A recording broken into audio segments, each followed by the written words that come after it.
the podcast with him tomorrow. What's up, folks? Hey, man, SEC Connect. We are on board today. 4 out of the 5. Chris is somewhere playing NCAA 2025. Man, he's like getting in right now. But guys, hey, man, like, comment, subscribe to the channel, man. Wipe your feet before you come in my damn house. Please do that. Please believe it. But man, you got myself, you got Ty, you got Jay, and you got Steven, man. What's going on, fellas? What's up? I miss y'all. We're almost here. I know, man. Dude, we're like 2 weeks away, like a week away from actual football, 2 weeks away from week 1. How do y'all feel? Man, I'm loving it, dude. I can't believe Love it. this It's place. football season. Can almost taste it. Can just taste it, guys. My wife's already mad, man. She's like, I'm not planning my weekends around college football. I'm like, yeah, you are. Yeah, you are. Sorry. You know we're close to college football really being back when there's a damn war online about weddings in the fall. Yes! The fall wedding discourse always populates when the season's about to come because somebody was dumb enough to put a wedding that weekend. That was my wife. Get married in 108 degrees like my wife and I did for the love of the game, right? We got married in the middle of July in Texas. There you go, for man. the love of the game. Ours Or in get married September, on a dude. Friday. Or a Friday. I like that. That is dope. That is dope. Fridays I are got good. married on a Friday, That is and it worked out fine for everybody. that is awesome. I actually like that idea. We'll talk about that later, though. We got a lot of comments coming in. David Whitehead says that word I'm never going to say. Boomer, baby. Go on ahead and say it. You know you want to. Davey Fockett has the eyes emoji. I don't know what the eyes are for. He misses us. He's glad that man. the show's back. We talk all the time. Dave be excited. He's like, man, when y'all coming back on? I'm like, we gonna get together. And now we back, man. And now we back, man. Alan says Kentucky will be ranked when Texas faces them, which is good, which I think that's something that Steven's going to bring up today. We were talking about this behind the scenes about the dark horse teams, and Kentucky was one of those teams that Steven brought up in the chat. So we'll talk about that today too as well. Bevo's Bodyguard goes, great day to be a Longhorn. Hook 'em. Yeah, man. Always great day to be, always great. Longhorns are great. So Raymond Villa goes, Chris is trying to get Auburn as a client. Does he do defense law? Because they might need that. Yeah, sounds like it. Oh, man. Oh, my son. My son has a dad. Hey, what's up, big guy? What are you doing? You're supposed to be in the shower. Yeah, look at that. He says, I, dad, not a dad. Come on, get out of here, buddy. Get out of here. Hey, the kids got their own lingo. They got their own languages. That is man. Cal goes, I wouldn't plan my weekends around Texas football either. Shut up, Cal. I like that, though. That's funny. That was a good one. That's a good one. And here's my son again. He corrects it. Hey, dad. All right, I see you, buddy. Love you, too. Stephen G. Hey, the full SEC Connect. -1 for missing Chris, man. I mean, does Chris really – is Chris real? Yes, he is. Chris is real. He is real because I met him in person in Oklahoma City when I was down there a couple weeks ago. You did. I forgot we had you a did good come to time. town. Yeah, man, we had a good time, man. Steven says he missed us during the off season. I'm just going through the comments, folks. Let's see. But we've got to talk about these dark horses, though. Let's talk about the dark horses. Let's talk about the dark horses. I saw while I was gone, y'all were talking about Auburn's hot in recruiting, Bama cold. No, we didn't say Bama cold. That was just the title of I think Jay. Oh, Jay put that on there. Oh, I think I may have. I was about to say I didn't put that. Bama got the number 1 ranked class in the country, right? Or number 2. Auburn's on fire on the trail. Not going to dispute that. Great work from them. Don't be throwing them stones. Bama's. I was just asking if it was cold. I didn't say they were cold. It was a question mark there. Bama's doing their thing in recruiting. Because it was quiet at that point. Y'all had already put together the number 1 class, so y'all are kind of done. Yeah, it's pretty cool. But listen, Auburn, great work on the trail. I mean, no ifs and buts about it. And I can't stand the what are they? The War Eagles, the Tigers. They don't even know. But great work by them. It's the in-state stuff, man. That's been crazy, man. They've been just living on Alabama kids. But anyway, Steven, I want him to start us off with this. I got to hear this. Thing. So I missed it. You picked the right week to be out when we talked about Auburn tie. So it's appropriate. But in terms of dark horse teams, this is what I kind of was thinking about, and I saw a few people in the industry. JD from On Three had picked Kentucky to beat Texas, and he picked Texas to go 10-2. But one of the two losses that he had Georgia was one in Austin, but Kentucky being the other. And he made a lot of good points, honestly. I mean, I don't take things personally like that. It's too early in the offseason. But one of the things I looked at is right now, of all the SEC teams, who's unranked, right? There's not a whole lot of buzz. Maybe there's a lot of turnover. So some of the teams I thought of were Kentucky, Auburn again, Florida, and I'm going to add Arkansas to this list. We'll talk about Arkansas coming up here in a little bit, as well as South Carolina. And when I say dark horse, I'm not necessarily saying they're going to win the conference. They're going to make it to the SEC championship game. I'm saying these are teams that are not ranked right now, maybe not even picked to go to bowls, but they're going to make noise. They're going to have big upsets, and they're going to finish the season ranked and be in contention throughout and make a lot of noise in the SEC. So those are what I consider dark horses. And maybe we can even have conversations about dark horse players and coaches. Yeah, that's a good one too. Next week would be great for that. That's great for next week. Yeah. But Steven, just kicking off with Kentucky, man, I got their schedule pulled up, so that everybody can see it. And look, man, it's they got I'm not gonna say it's an easy schedule. They got a pretty difficult schedule, man. What do you think? Oh, that's a challenging schedule. It's an interesting schedule because they get Georgia and South Carolina at home. I mean, their first 4 games are at home. The big thing with Kentucky is, and this is the first player, is Brock Vandagriff. And him going up against that former Georgia team, he's talked a lot about practicing against them, all the things he learned, being in an environment where Kentucky also still has pretty good players on both sides in terms of the line of scrimmage. The weapons that he'll have with Dane Key and Barrion Brown, and it looks like they'll potentially have a third weapon at receiver in the brother Macklin. So they could potentially have 3 receivers and a former 5-star all-world quarterback, Tyler the rock. Yeah. That it could get interesting. Vandagriff, maybe not for Georgia, but for other teams is the point here, right? I mean, when we look at the schedule, if they're going to be a team that's going to win, let's say 8 games, they got to go 2-0, right? Like to start the season, that would be the first thing I'd say. They're going to have to be 3-1, and then that Ole Miss game, Vanderbilt, they're going to have to win, potentially beat Florida or Auburn or split those. Really interesting. And then their last game of the season is Texas. Well, Texas, and they got Louisville. My bad. Yeah, Louisville. They close out with Louisville. Yeah. Always close Louisville. Where's their last game? Yeah. So, and JD's point about the Texas game is Texas having to go to College Station the following week. And so maybe a look-over game. That's gonna be the rat poison game. And also, man, once you look at that, having Kentucky have a bye week and then Murray State, so basically having 2 bye weeks before Texas. Yeah, back-to-back bye weeks to get healthy. Yeah, that plays into it. I can totally understand that. That is a trap game. It's a trap game for Texas. Texas could get had in that game. I don't think it's going to happen, but Texas could get had in that game. But man, look, I'm a big fan of Brown at wide receiver at Kentucky. I always have been. I mean, I thought he was going to hit the portal, and if he was going to hit the portal, I was like, please, Texas, go after that guy. They got some weapons too. They have weapons. Their wide receivers last year, I thought Kentucky might have had, just on paper alone, last year going into the season. I think I was on record saying that I thought they might have been a top 3 or 4 wide receiver, team in the SEC as a whole, right? Behind Missouri, behind, I still like Bama's wide receiver group, but who else? Who else had really good wide receivers?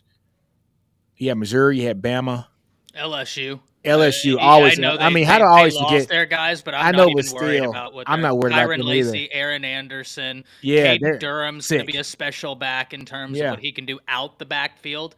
as a young guy, I look for him to be dangerous in that capacity. But you're 100% right.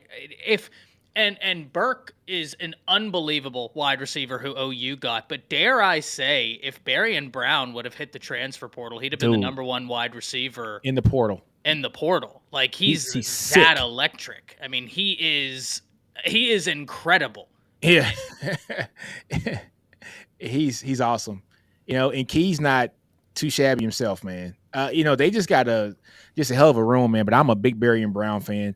It's just a matter, can Brock get in the ball? Is Brock who we all thought Brock was going to be coming out of high school, right?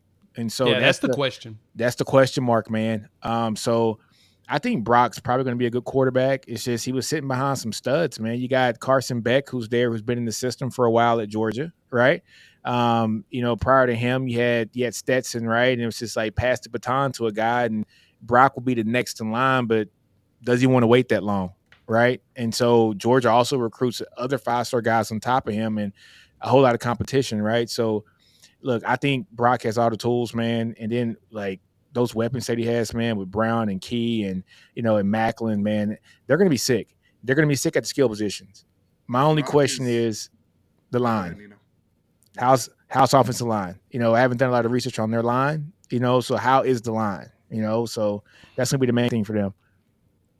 My thing, Nino, too, is with going to Brock. Brock is the key to all of this here because last year Kentucky was 7-6. And it kind of matched the way Devin Leary went. And, he was up and down. I think Devin Leary, touchdown interception ratio was okay. He had 25 touchdowns to 12 picks. But he wasn't the same guy we saw at NC State. He just not at all. And it ended up kind of becoming a Ray Davis team more so. Running the football, I would say. And they made some look, they played some teams tight. There's a reason why A&M looked at Mark Stoops, by the way. Like, I know people push back against that when they were talking, when they were doing it, but Mark Stoops has this program at least consistently competitive. That's the best way I would phrase this. And I think with Brock, can he take it to where Will Levis was 2 years ago or 3 years ago? Because I didn't like Will Levis the year he his last year. The year before, Will Levis was cooking. So, and that's the arm talent aspect because Brock, I mean, Georgia was going to play, Kirby's going to play the guy that's going to protect the football, manage the game, take care of things. Now, Carson Beck is the perfect element because he does have a lot of talent. But with Stetson and them, Stetson was so much older than these guys. I mean, he's older than everybody. But when Stetson was there, he was so much older than them. They just trusted him. Granddaddy. Allowed him to develop. But with Brock, that doesn't mean that Brock can't play, right? That doesn't mean that Justin Fields left that program and went to Ohio State and was just fine. So, it's going to be pretty interesting to see another quarterback at Kentucky that's transferred from somewhere else on part two. Will Levis came in from Penn State. We saw Devin Leary come in from NC State. Now they're bringing in Brock. From Georgia. So let's see how it rolls out. I'd say, so the question is the offensive line. I'm looking at Phil Steele's right up on them, and this is probably their best line they've had in 3 years. Oh, but that's perfect for them. They brought in Gerald Mincey from Tennessee. They got Cox, their left tackle, here for the 7th season, has 156 starts. So the blind side for Brock should be good as long as, Cox remains healthy. And yeah, it appears that the experience-wise, because I think right now they've got, let me see, the guards are juniors, the center is a senior, and that's Cox, Dylan Ray, and the other Cox, Marquise. So yeah, they've got 5 dudes that are juniors up. So they've got a lot of experience going on in that line. So if Kentucky gets it together, yeah, there's a very, very, very good chance that they could be the bigger dark horse. Like, it's funny because when I went back and looked at their records over the last like 6 years. Are you about to go into the 10-year? Yes. The 10 win? Yeah. Yes. This is fascinating. It's fascinating, dog. So, like, when Stoops got there, 12-26 was his first initial record. From there, they went 7-6, 7-6, 10-3. Then 7-6, 7-6, 10-3. Now the last 2 years, it's been 7-6, 7-6. They're literally on pace to go 10-3. 10-3 this year. I can see. You know what though? Craziest thing. Well, this is what we all kind of talk about too, guys. Let me stop sharing the screen. We always talk about teams like Arkansas, the Kentuckys, the Ole Misses. Usually, it's like every fourth year, it's like they gear up to have a good year because they just don't have the depth, right? So they really got to develop their players, right? And so now you're seeing a team that is laid out with seniors, right?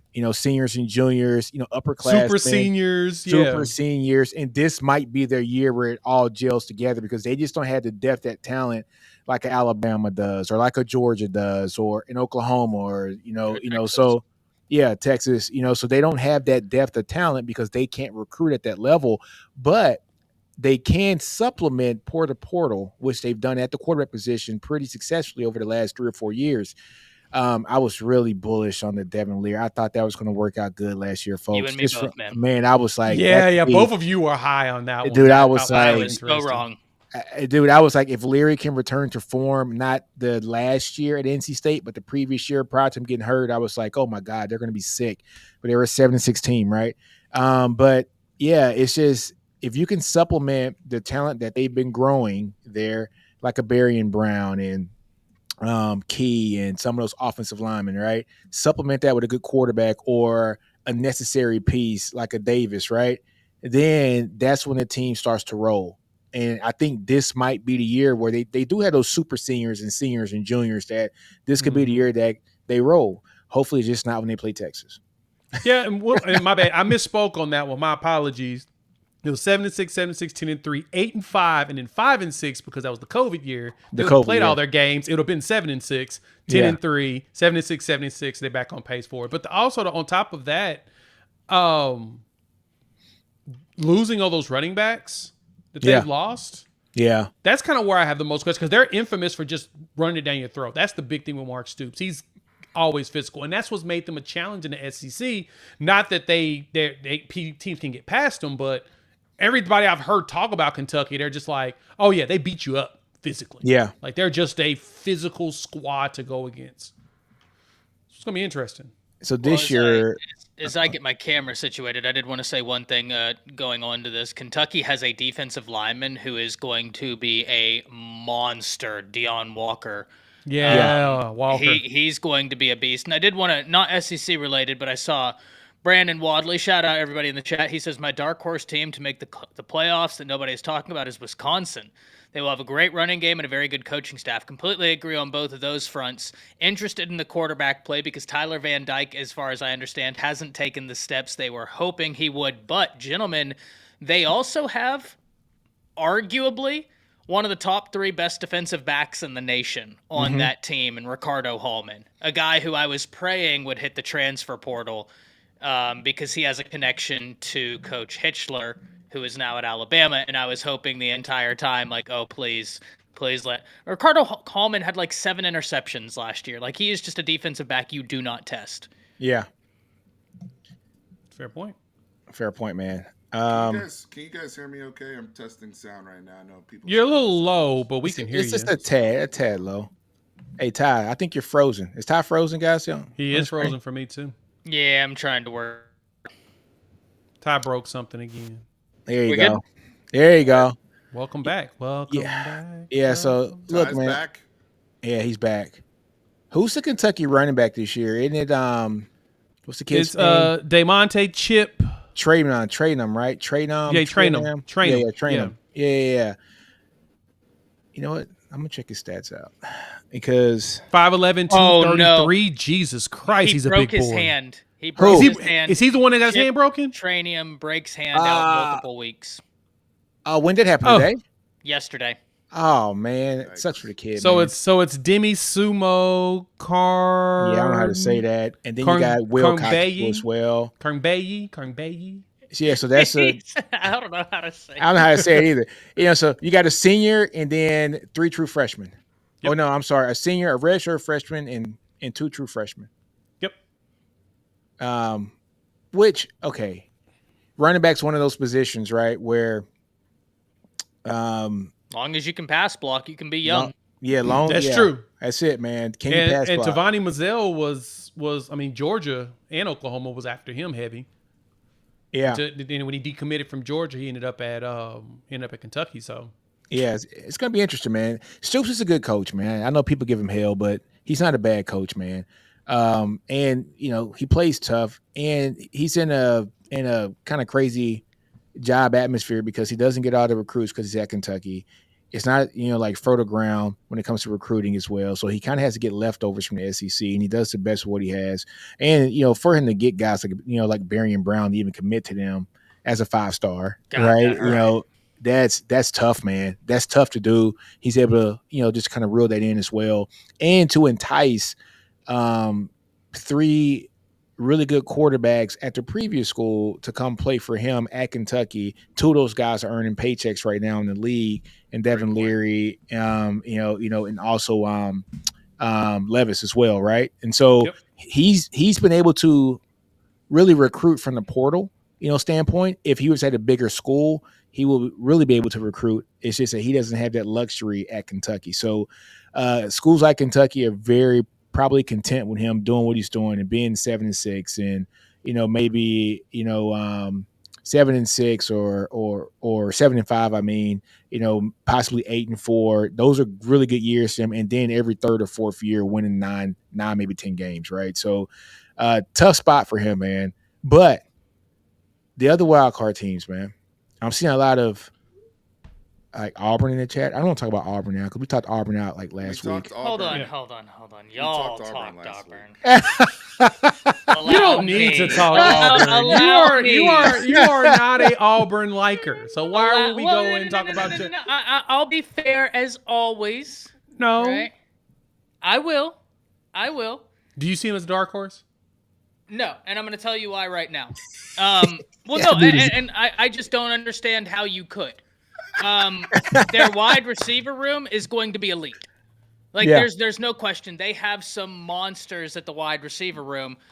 But guys, the wide receiver is one of those positions where you got to have the ball thrown to you. They still have Peyton Thorne. Yeah. And I don't know if y'all watched their spring game, but it was tough. And early reports from what I've heard is that it's not looking great with Peyton Thorne, right? It's not looking great. On top of that, I think that their running back room is going to be really good as well. Yeah, Hunter's going right? to be good. Yeah, Hunter could be an all SEC back. Yes, 100%. Yeah. Wide receiver room and running back room, I grant you. Like, if they had a quarterback that was consistent, I would sing a bit of a different tune. But my questions for Auburn are quarterback, defensive back, because they went into the transfer portal heavy for some defensive backs, and whenever it got to their spring game, it looked like it was something where the defensive backs were told, hey, don't guard anybody, let the offense do a bit of a showcase, and even then it wasn't pretty.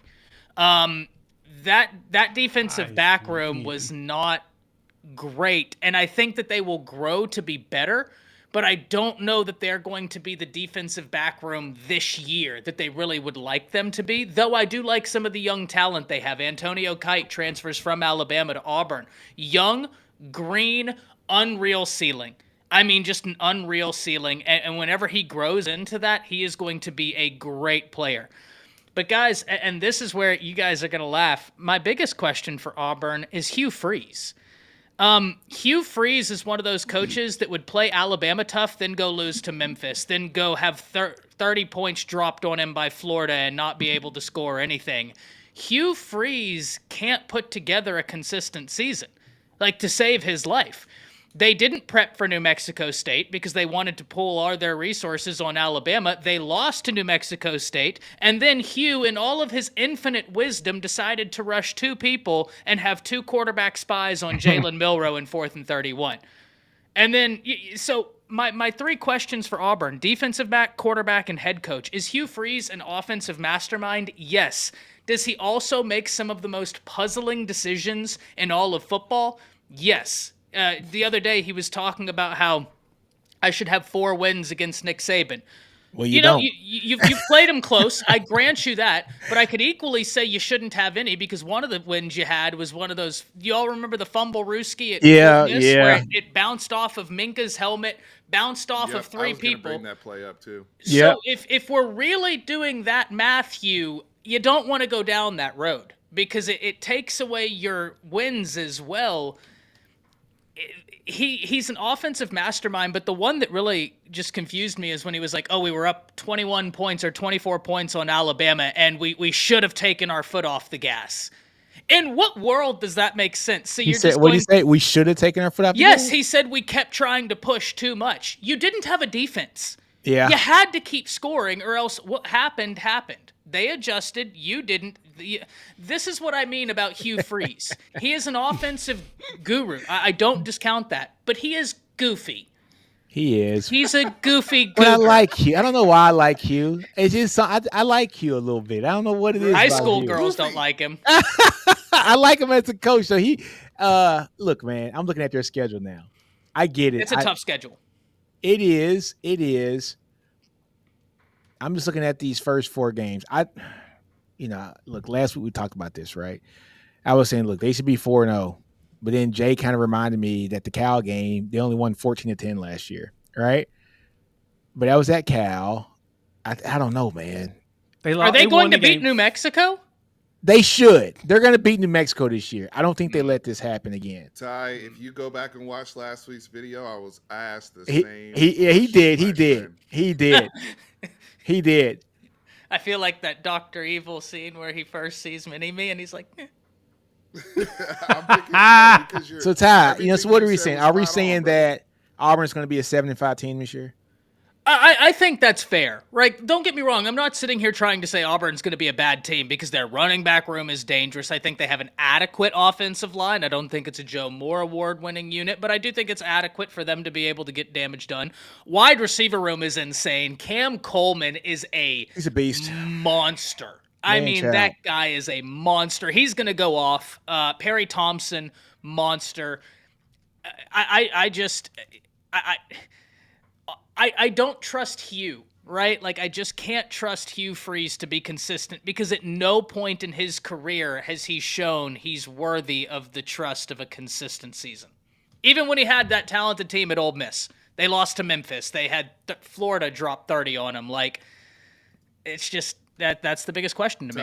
Ty, can I share some Kool-Aid of what made me go to the point of putting them in this dark horse category? For sure. I spent some time in the Auburn spaces last night on Anonymous.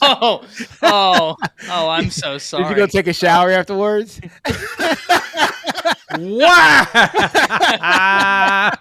And that didn't even come from me. You watched I know, right? Hey, man, look, I was in Montgomery for a whole year. That's Auburn territory, right? I'm just asking, did you take a shower after that, okay? Oh, man, y'all are brutal, man. No, so in all seriousness, though, these brothers were actually having a reasonable. It was all Auburn fans, so like nobody was like screaming at each other or anything like that. But they were kind of talking about like why people are sleeping on us and like we have a real chance this year to end up in the SEC championship game. And here's I'm why. not saying that. And like they brought up, they have our boy Nino Bug Thompson is now there at safety. Right? Well, okay. Let me stop. I won't say anything. They he's a hard-working, smart-ass player. I love Bug. Love I'm a him. big fan of him. The speed just wasn't there, and is it's the issue. But he's always in the right spot at the right time because he's technically sound and smart as hell, and that's one thing I will give him. They brought up Jarquez Hunter, and he's a monster. No argument. Feel like at the line of scrimmage, we're going to be a very physical team because we have, a downfield presence in Cam Coleman, and Peyton Thornton just has to be good enough. We'll be able there to it move the is. Football with, See, I know, man. So that's what they were selling. That's what I was told by Auburn people at SEC Media Days. Literally, was that Hugh Freeze excels at putting a whole bunch of really good skills position people around a mediocre quarterback. And they just need Thorne to do just enough to get it into their hands, and then the skills guys can do all the work. And Did he even have a 1,000-yard wide receiver when he had A.J. Brown and, God, I can't – neither of them were 1,000 yards. And DK Metcalf? No, Hugh he didn't. They overvalue Hughes so much. It's incredible. You'd think that he had the rideouts.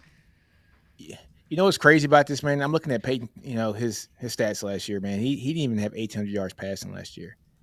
I mean, well, he also split it with Robbie Ashford, which is even more ridiculous. Which is ridiculous. Ashford's not even there no more.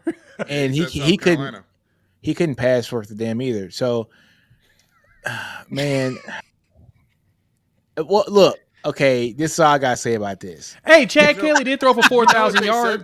That's why I was like taken aback by what they said, Jay. It's because it's like, is Chad Kelly like? What do you mean a mediocre quarterback? I get at the NFL he wasn't that dude, but like Chad Kelly in college was. Chad Kelly in college was that dude. He was 1 year he was 4,000. The next year he threw for, but he only played 9 games. Threw for 2,700 yards. I mean that right there says right there. Player though. Yeah, he was very good player. He was good in college. He was very good. Very good college player. He had good college talent. The last point I wanted to make from the Auburn spaces was, and I know a few other people have made this point as well. Well, we had Alabama and Georgia on the ropes, and Peyton didn't even throw for over 100 yards.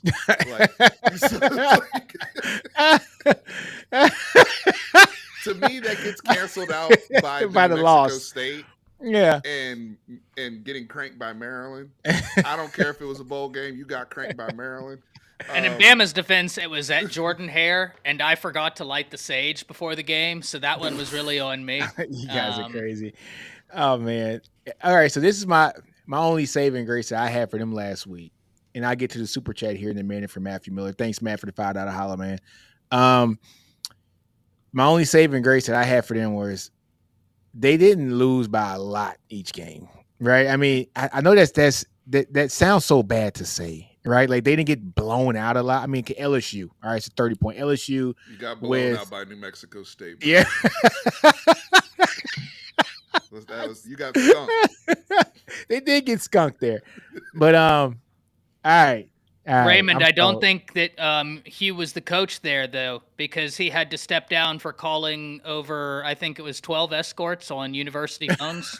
Oh, man. Hold on, man. We got a super chat here. Matthew Miller, thanks, man, for the $5. She goes, on average, 25 teams have 3+ wins or -3 year compared to the year before. That is over the last 5 years. So that is 4 to 5 SEC teams. Who is your candidate? All right, I'm trying to figure out the question, Matthew. Let me give you the ranked SEC teams, the top, because now we have the. That's got you right bowl, here. Right. You got Georgia, Texas, Bama. So that's 1, 4, 5. Ole Miss 6. You've got Missouri 11. LSU 13, Tennessee 15, Oklahoma 16, A&M 20. A&M's 20? Yeah. Okay, I see you, A&M. That's why I didn't put A&M in the dark horse because okay. That's fair. I think this question is tough. This is a tough one. Honestly, I think I got one, and this is one of the dark horses. South Carolina. I think South Carolina's going to be better than people expect overall, right? Schedule-wise, pull up their schedule, but their schedule-wise, traveling to Kentucky is going to be tough.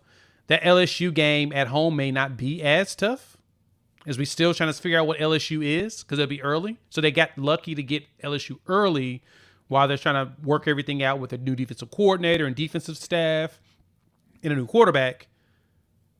That 3-game stretch. That 3-game stretch of Ole Miss, Bama, and Oklahoma. Man, but look, okay, so really, and if their offensive line is what it was last year, that's oh my god, tough. Dude, they're gonna get Jay, they're about to get it handed to them. Look here, man. But hear me out. Hear me out. Hear me out. Hear me out. Oh, they want to If get they murdered. can squeak out one win in that 3-game spurt, like if they come off that bye week, which Ole Miss isn't, because I think the week before that game, Ole Miss has a tough one. Let me go pull them up real quick. They're not even guaranteed to get past Kentucky the second week. No.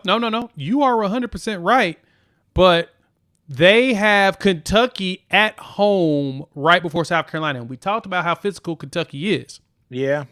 If Kentucky knocks somebody out, make things a little bit, muddy going into that, and then they go and they have to travel, and they have to travel to Ole Miss. Travel to South Carolina could be a challenging game.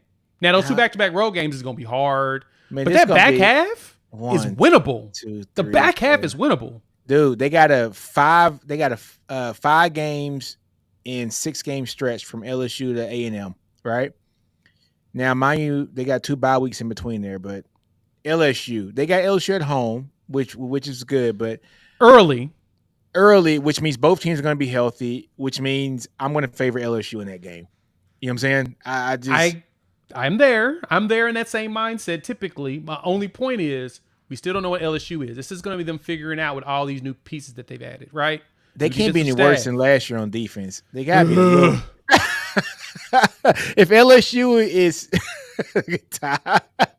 if LSU improves from, what was your defense ranked last year? 100th and what? 120th or something? It was like 117th in pass defense. Like, it was So- abysmal. And they struck out on every defensive lineman they wanted from the portal, like the Yeah. big name guys.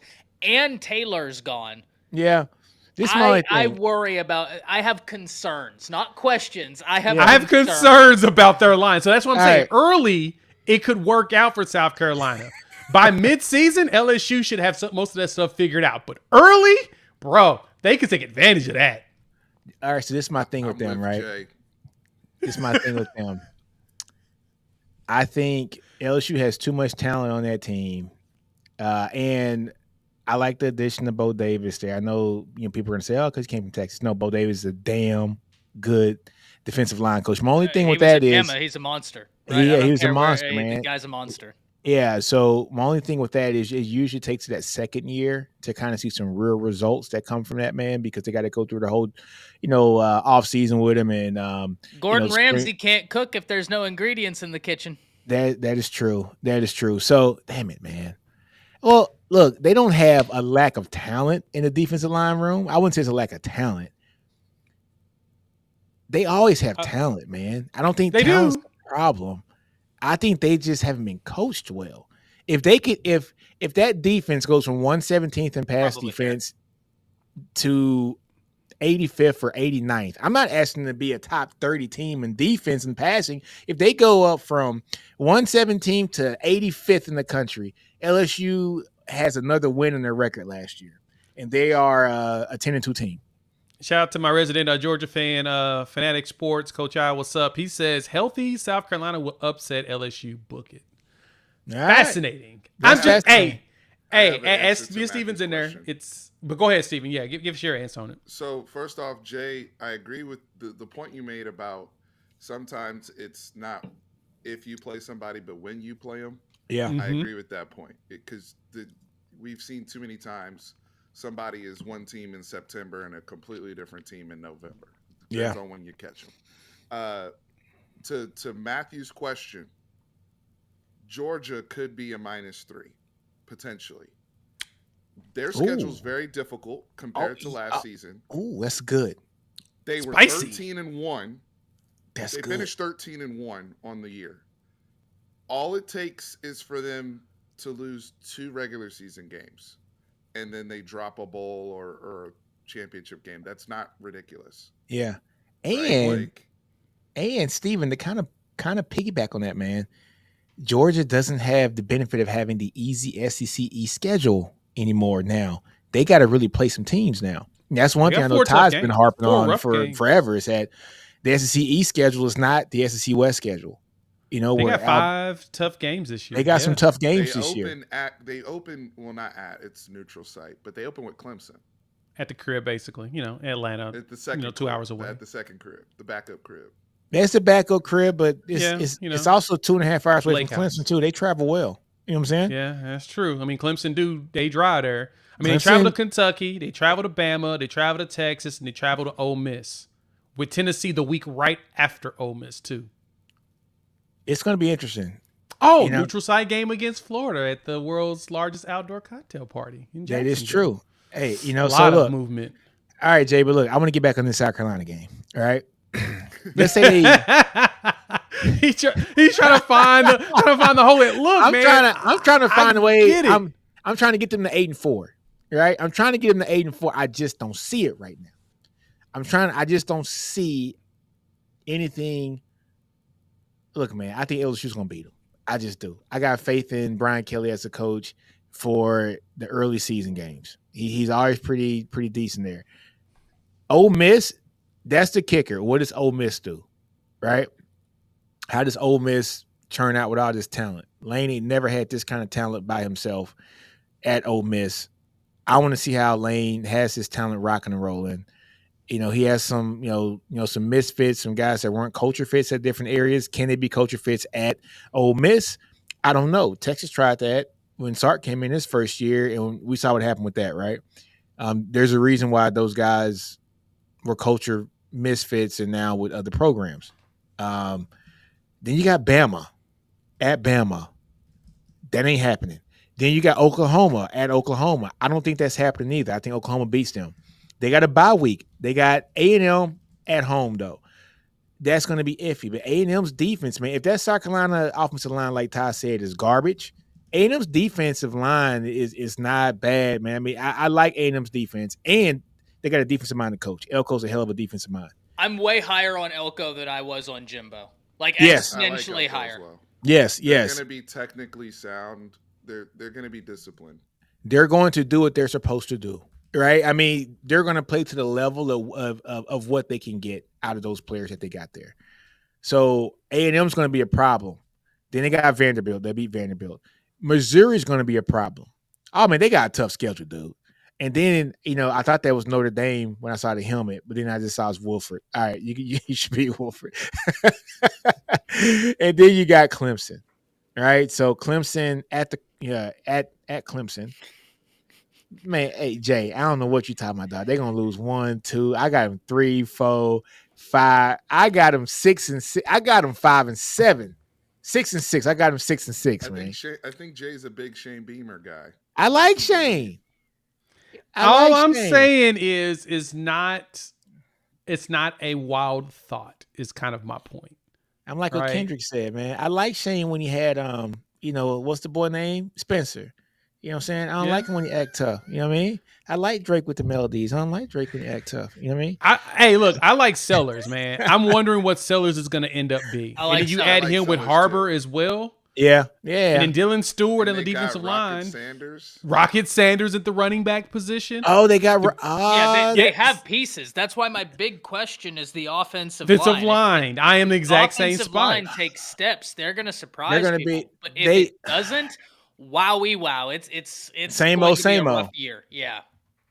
So, hey, talking about Rocket, he came from Arkansas, right? Yep. Let's talk Arkansas. Let's talk about Arky, man. I know Arky, the teams in the chat too that we talked about. Texas. Arky's gonna be good in the back half of their schedule. What the hell's going on here? Ads. Arkansas is gonna be good at the back half of their schedule. They're They're a team I would not want to see late October through the rest of the year. And I say that because by then, Sam Pittman will be fired. Bobby Petrino will be placed in there like they've been wanting this entire time. And then those players are going to play lights out for Bobby Petrino. Like, they've got players. Their problem is Pittman just has lost everything in the room. They're going to be dangerous in October. I mean, I think, Steven, when we talked about it, you expect firing around the first bye week. Right?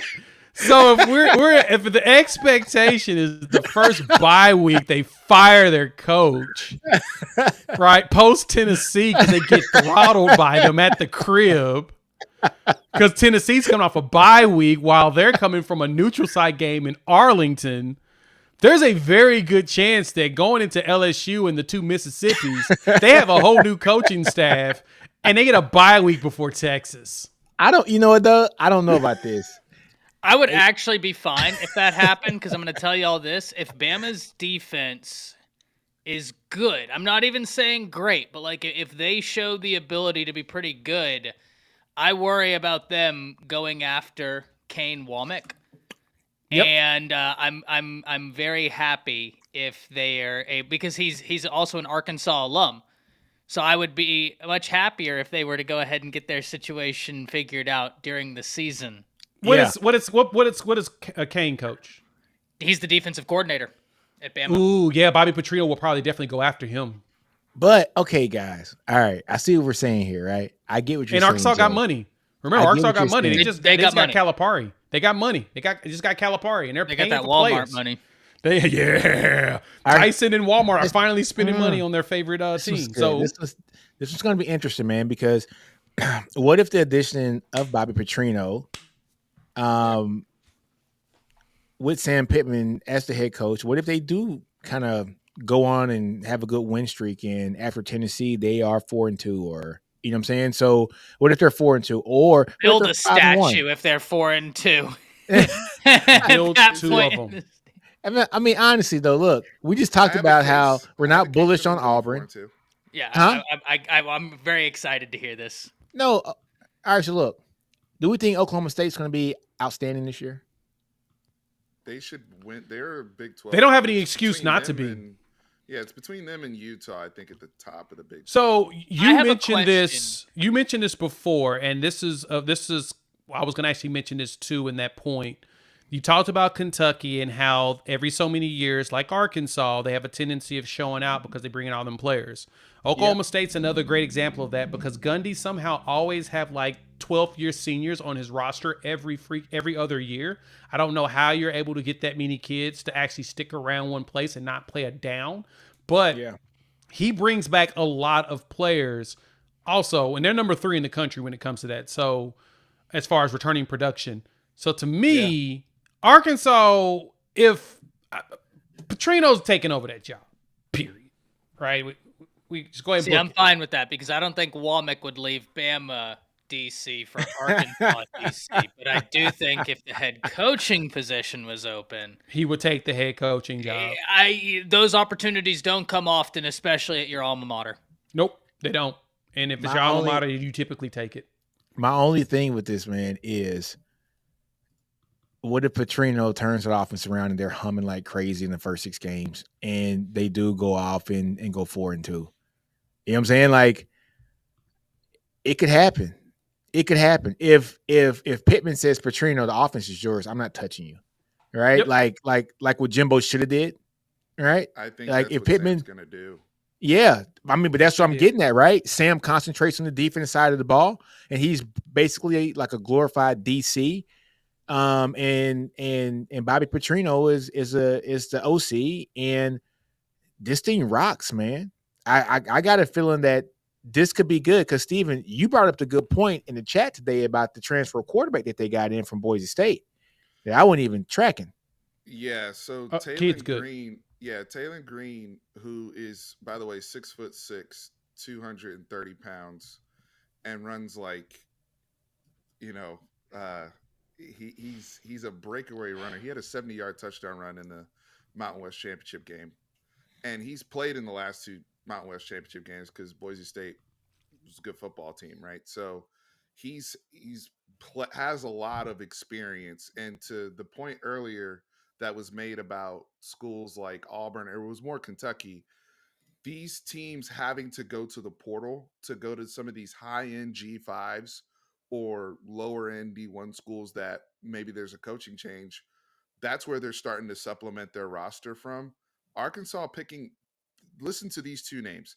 Taylor Green, who they picked up, who is a more explosive version of KJ Jefferson. Let's just the size and all that. It's people are going to make the comparisons. And they pick up Jaquindon Jackson from Utah to be their running back.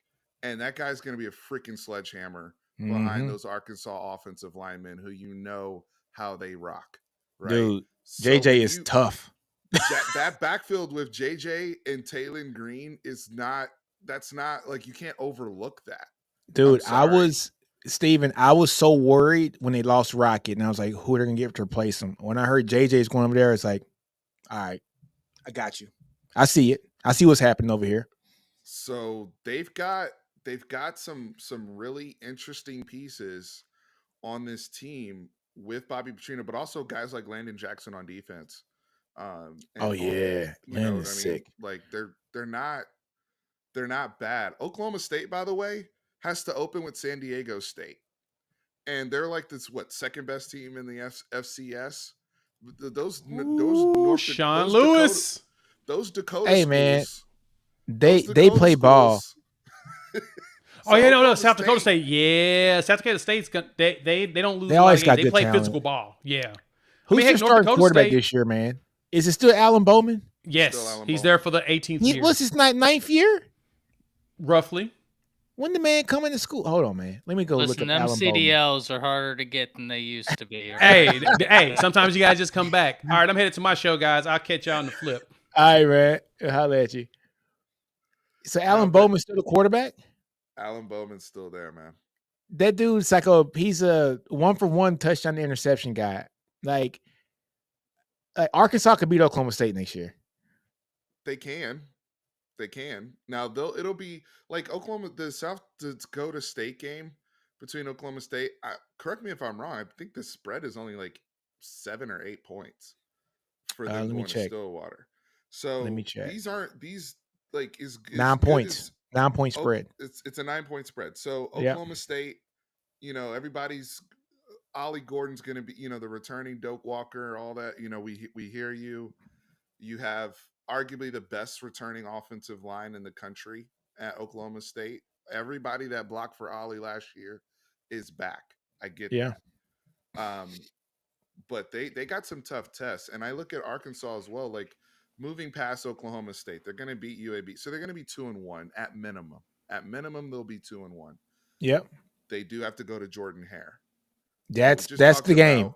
That's the game. We just talked about Peyton Thorne and the questions we have with the quarterback and Hugh Freeze and how ridiculous he can be. If Arkansas is back to ramming people, with their offensive line and then putting athletes behind it, that's the Arkansas I grew up with, by the way. Yeah, it was the Jason Darren Peters, McFadden, Darren McFadden, and just throw Darren McFadden, Julio, and Peyton Hillis, and Felix Jones behind there. Yeah, Felix Jones. Let them run around these massive offensive linemen. That's a really big thing to defend in college. I'm sorry. So and the game is kind of going, there's always that pendulum effect in college football. And we just saw a team last year who wasn't exactly 2019 LSU at throwing the ball, but damn could they run it in Michigan. Yeah. But they had the threat of passing the ball because McCarthy was just kind of a gamer in certain instances. Sure, but if that quarterback is coming in there and doing some things, he not only presents the threat with his arm, but with his legs as well. And his legs too. So this is a good question from SGT Duck. He goes, "Isn't Ollie Gordon hurt for the first few weeks?" And if that's true, then that just bodes very well for Arkansas. I haven't been tracking Oklahoma State, so I don't know if he. No, you remember their coach said that he drives drunk too, so it's not a big deal. Yeah, I heard about the duty, but I don't remember Ollie getting hurt. I haven't heard that news. Oh man, I haven't heard that either. But did you hear that interview he gave? Oh yeah, that was trash. And I was like, "What are you saying?" So trash. What coach says that out loud? I can't either. That was the thing that got me. Yeah, it's gonna be interesting, man. I'm excited. It is. I mean, it's Sam Pittman's last stand, and I think that there's been times where somebody made the comment that he's loved there. I do think that those people really love him and they want him to succeed. They're giving him every chance. Texas, almost like Texas and Charlie Strong. Hell, I want him to succeed. Most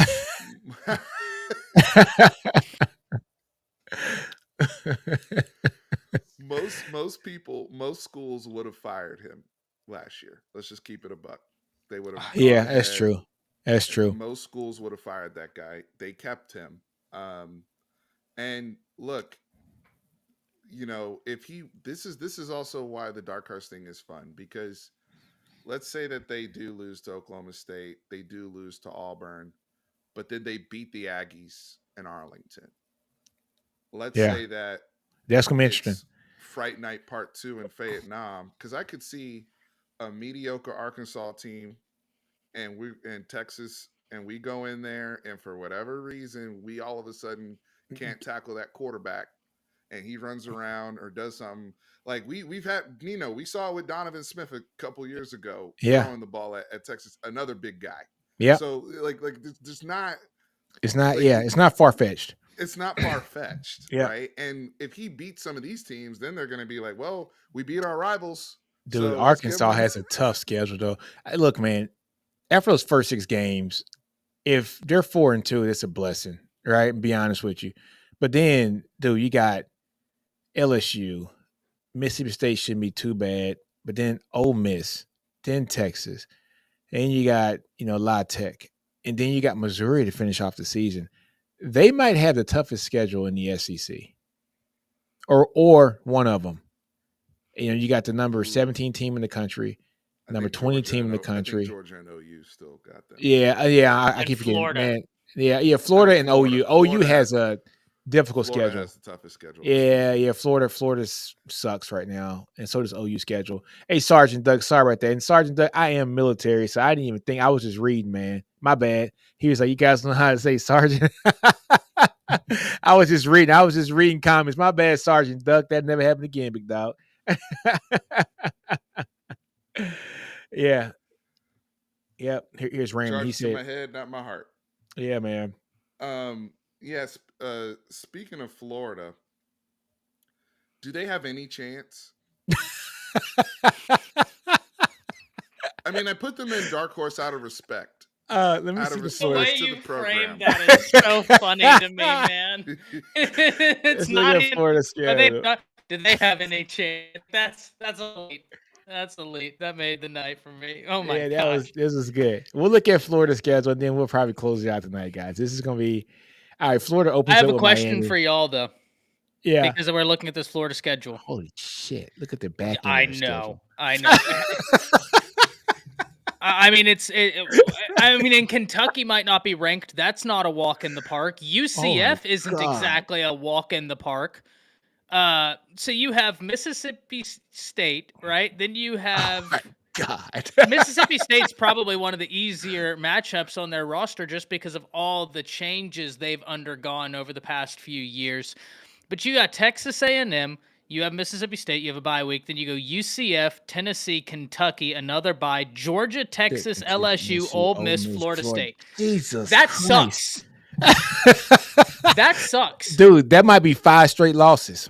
But here's No, I think that's 5 straight losses. I hate to say it. I'm just yeah, and I agree, Fanatic. I don't think Florida sucks. I think their schedule sucks. But Dude, here's my question I for agree both as of you, well. right? Because everybody talks about Billy Napier, and I know next week is the week where we're going to be really talking more hot seat, right, Yeah. for these guys. Mhm. I've been operating under a theory, though, and Fanatic, he's heard me say this. He knows exactly where I'm going. I think that there's another coach in the state of Florida that seat is would, depending on this year, will be pretty darn hot as well. Crystal And that's ball. Mario. Crystal He ball. just Yep. got in Cam Ward. If we looked at Miami's schedule, which I know this is the SEC Connect, but if in the ACC Connect, we looked at Miami's schedule, it's a cakewalk. If they underperform, I think there's an argument that in a roundabout way, Cristobal has as much pressure on him as Billy Napier has on him, because at least if I'm Billy, I'm looking at my administration saying, hey, we're not in a rebuild this year, but we're in the process of building something here, and I drew the hardest schedule in college football. What's Mario's excuse if it doesn't go well? Dude, Mario, I mean, look at his schedule, bro. They got one ranked team. So do y'all agree with that? Disagree with that? I completely agree, and I'm going to add on to it, Ty. Florida State just won the ACC, and they hadn't done that in a while, right? Since Jimbo. Mm-hmm. So now that they've gotten off, now that they're back to life of the standard, so to speak. that's even more pressure Great point. on Didn't even think Mario of that. Yeah. to get it back right too, because they're looking at Florida State like, yo, they got it right down there. So he needs to treat this Florida game on August 31st like a Super Bowl for these True. kids. Yeah. Because if they can get by there, these They're- teams are so basically until Virginia Tech comes at the end of the month, and and they have to go to Cal, but I mean, they're going to be pretty good until they get to Florida State, unless they That's just it. fall, and especially with Cam Ward there, and if he's healthy, like there's no excuse. There's no excuse with this schedule, and it's kind of easy down the back end of the season. Oh, kind of. They got Duke, who Going just into lost their head coach. It might be the most favorable schedule for a prospective conference championship. Would it be fair? And I hate doing this to coaches because, there's always context and nuance. But with this type of schedule and the team he has, the money they've spent in NIL, the speed that they have on that team, by the way, that they've acquired and we've seen from them, is it ACC championship appearance at minimum or bust for Miami at this point? Or is he? Yes. I think so. Yeah, they got to go to the. I mean, man, look at this At schedule. least an appearance. Look at this schedule. You don't draw Clemson. Look at this schedule. They don't have Clemson or North Carolina. Look at this schedule. They got Florida State, and I do agree with Raymond. Syracuse is going to be. I don't know how good. good they're going to be. Good. Yeah, I think they'll be good. I don't know how good, but I'm really excited for Syracuse. Yeah, really that's going to be interesting too. Also, Louisville played really tough last year too as well. They did play tough last year. I think they ended the season pretty well ranked too as well. So they're going to play tough. They just don't have a good quarterback, right? So Miami should just be able to out talent Louisville. They should, but again, they ran instead of kneeled, right? Yeah. So this is a cakewalk schedule, man. This is an 11-1 at worst schedule. This should be for them an 11-1 schedule. I didn't mean to derail it, but everybody I talked to, and I love y'all's take, so I had to get y'all's opinion on this. Everybody's talking about Napier as having all this pressure on him, and I'm not saying Napier doesn't have pressure, but if I'm Napier and his people, I'm sitting there looking at this saying like, okay, if I don't have a bowl appearance, I'm sitting there and saying, look, we're building something. Next year's schedule is going to be brutal too. Do you really want to rebuild an entire new coaching staff in another brutal schedule? Or can we just keep trending in a direction that's positive? Miami, they don't have that. If it does not work with Cam Ward, and last thing I'll say on this, Steve, I loved your point. Here's another one. If it doesn't work with Cam Ward, he will have had multiple quarterbacks not play up to their standard. Yeah. Tyler Van Dyke regressed. Derek King. Well, I think he was King before. There, he was with I don't know why I just forgot his name, but yeah, he was the one before. That's right. When he was at Oregon, their quarterback over there, once again, I don't know why I just forgot his name.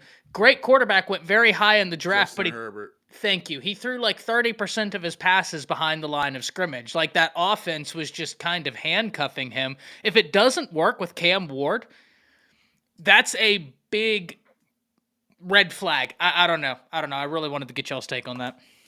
I'm with you, man. I'm with you. People don't like being embarrassed.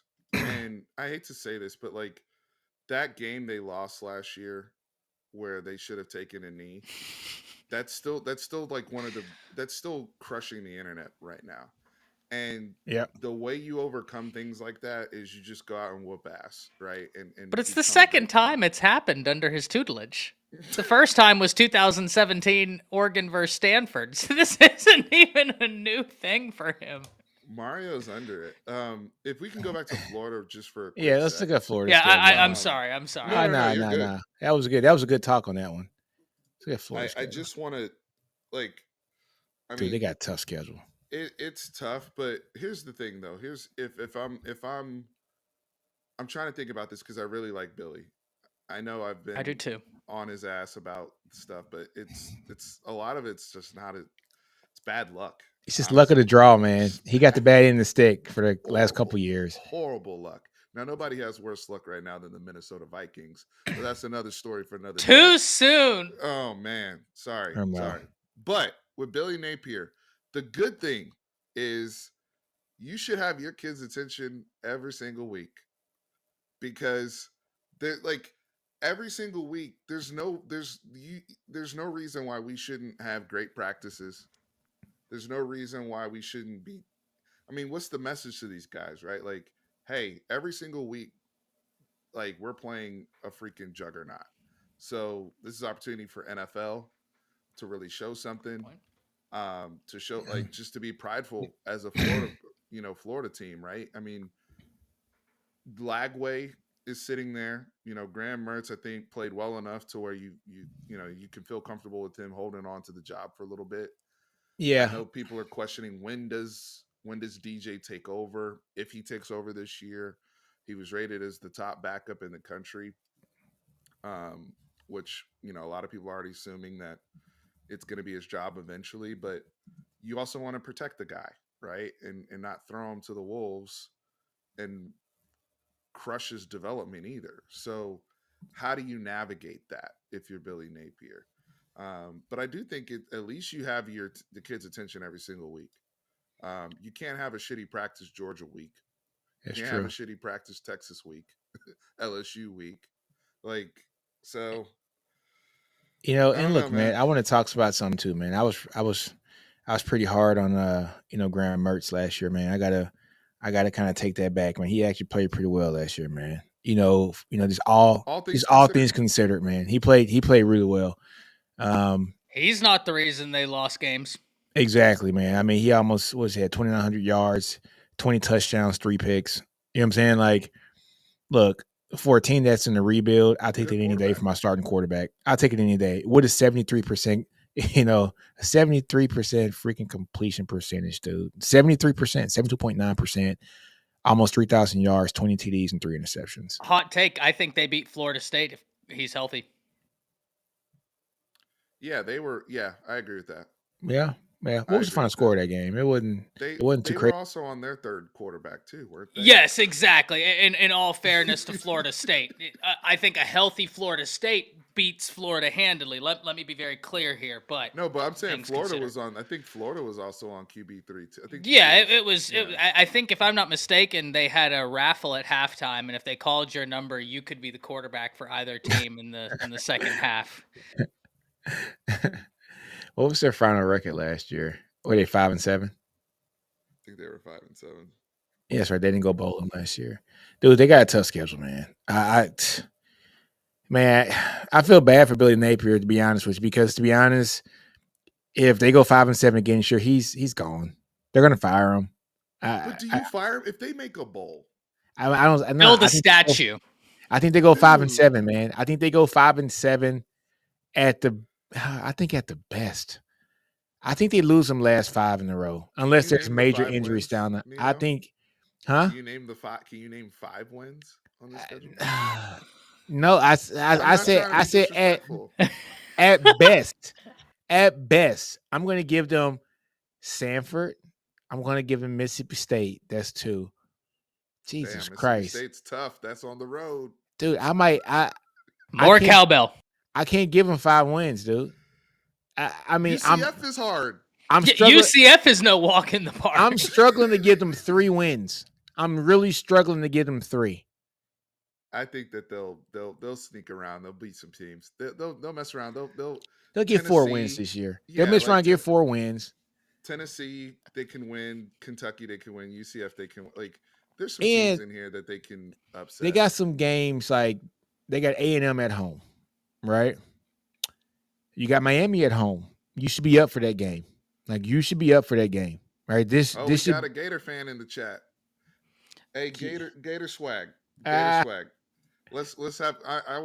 Let's pull this person to the front and center. In your honest opinion, what is your prediction? I don't want to hear 11-1. Okay, be honest. Be honest, because we're not trying to hate. Yeah, no, I think all of us really do like Billy Napier. I think it would be a mistake to fire him because I think that the schedule next year is going to be brutal as well. This isn't a knock on Florida. This is not. the cards you were dealt. with the I don't team that think you I've have too. ever seen a schedule like this. This is tough. FT just said it in the chat. so FT it just is- said this is the hardest schedule he's ever seen. Yeah, And- I agree with him.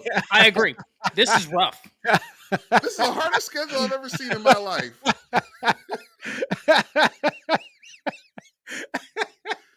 And the crazy thing about it, okay, guys, this is all preseason, right? This is everything on paper, so we don't know how the season's going to shake out. You know, like who would have thought? Let's say, for instance, I'm a Texas guy. We lost 2 running backs in the span of 3 days, right? And so, True. Just you know, awful, things too. can happen, man. Tennessee might lose Nico, or Georgia could lose Carson Beck and Etienne. I mean, football's a brutal sport, and so we don't know exactly how this is going to look as the season progresses. At the end of the season, it's really about who's the healthiest team, right? Who's the healthiest team? Who is the most talented, healthiest team? That's the team that's going to survive, right? And so, Florida has talent. They're just young. I don't think they have the depth, and they just drew a hard schedule on paper right now. But the schedule on paper might not be as hard as we think it is by week 6. Very Right? fair. Very fair. Things can shake up. Things could shake up, but right now, looking at this is one of the toughest schedules. I'm with Frightening True. This is one of the toughest schedules I've seen in a long ass time.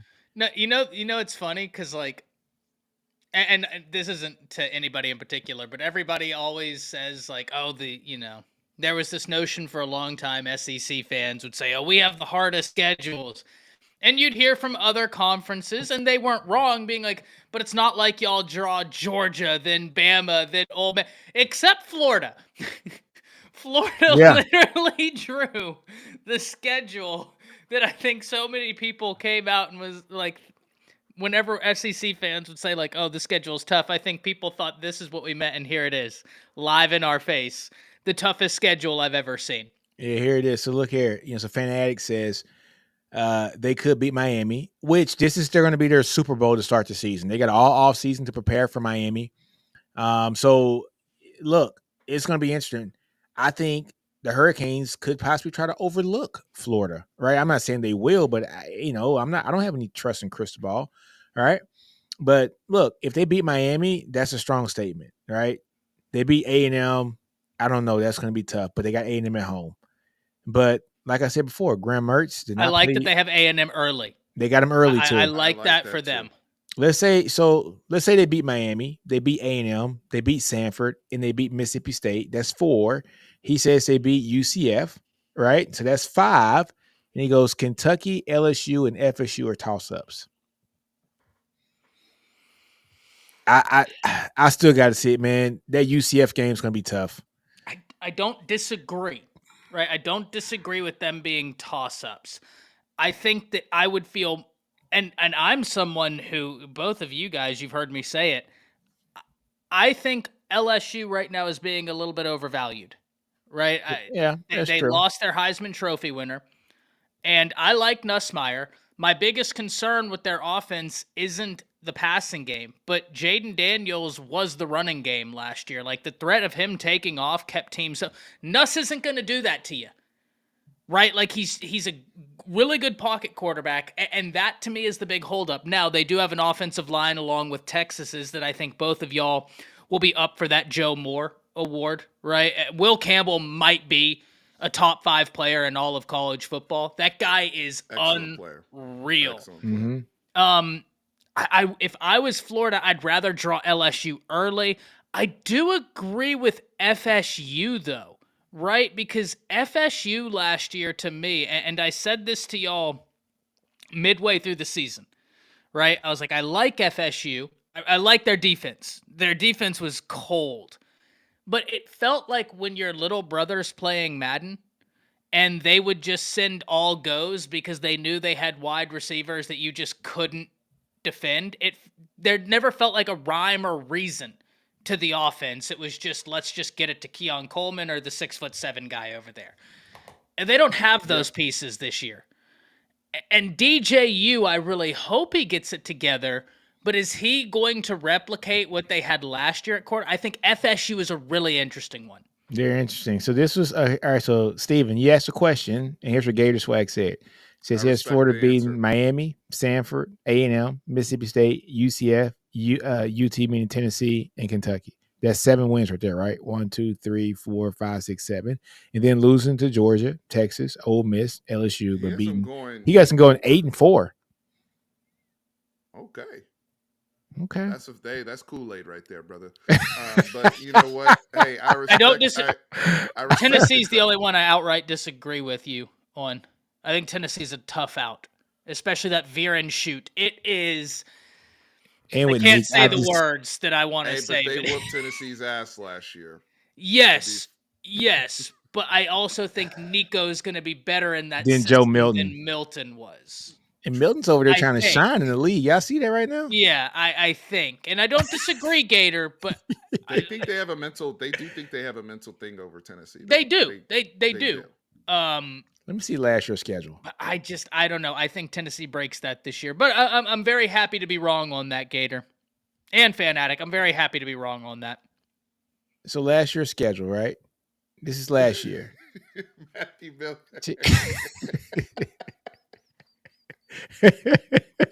I didn't say that. Matthew Miller said that. I didn't say that.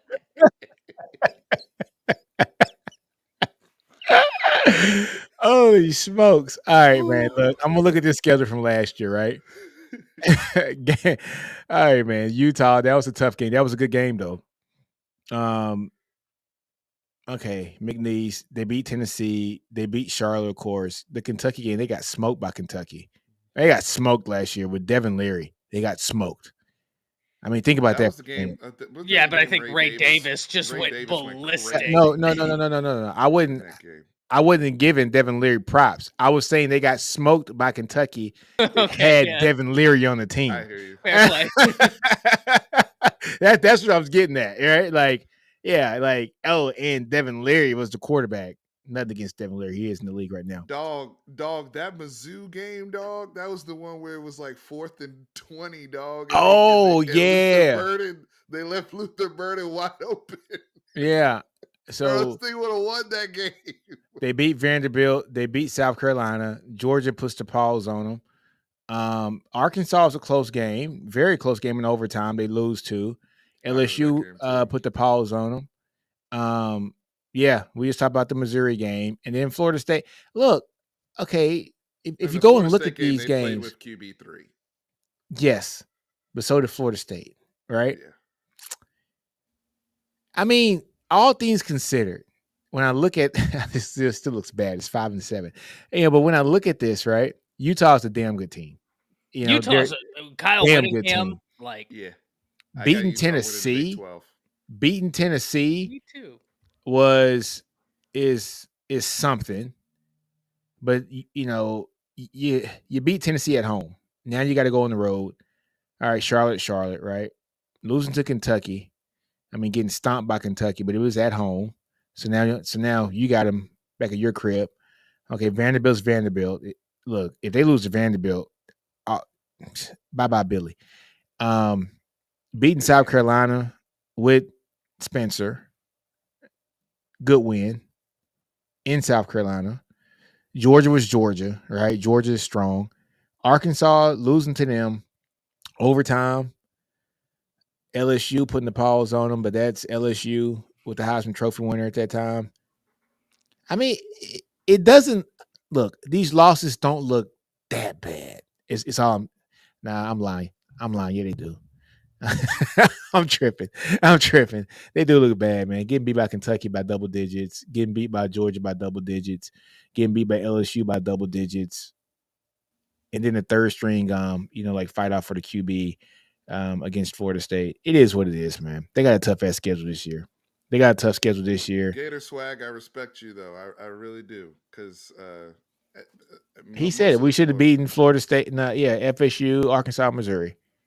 Hey, but the Missouri game, you got to cover.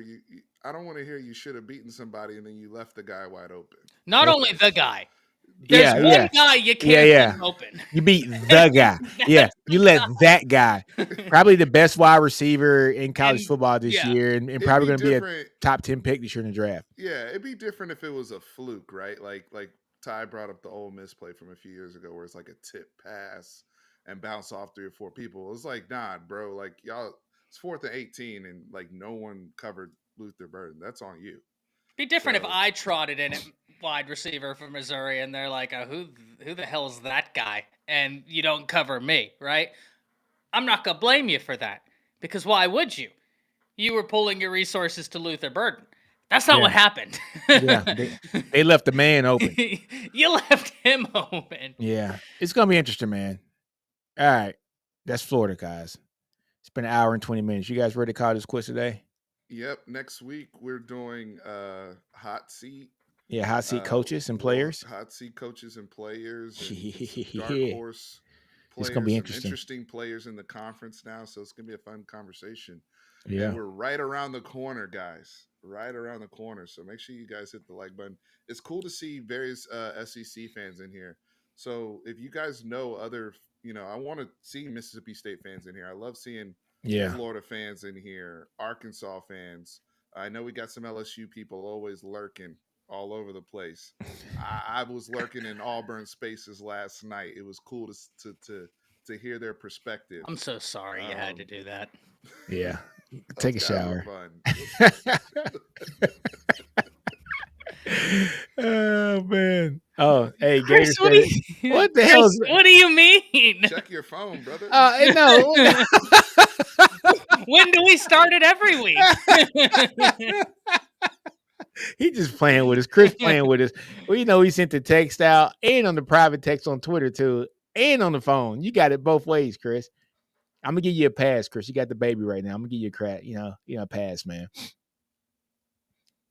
But Gator has the best comment today, man. Next week is football. Last weekend without football. Yes. Amen. And on that note, fellas, man, we out, man. Deuces. Appreciate you guys. Tune in next week.